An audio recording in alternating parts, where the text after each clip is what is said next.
हावड़ा झंझल बाबू के गांव में मिथिला बुखला बहुत कुर्बानी बा ओहे में झल्ला काट लो अट्टा ठीक है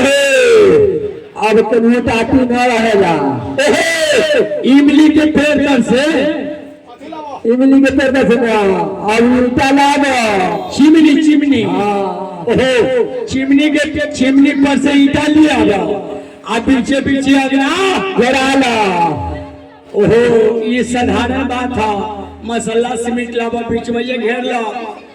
बाबा भैया नहीं खेलता अरे माय बहन में बाबा भैया के नजर लगावे न करता है वो अपने अगने में ढूंढ खेलता था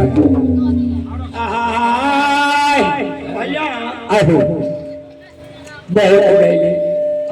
बहुत बजाई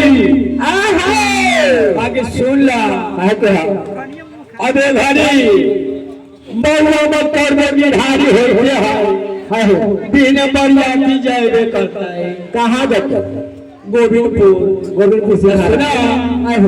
आगे नदिया किनारे भैया आनन बाजन बाजे बाजे ऐसन सहाना याहे नदिया किनारे भैया आनन बाजन बाजे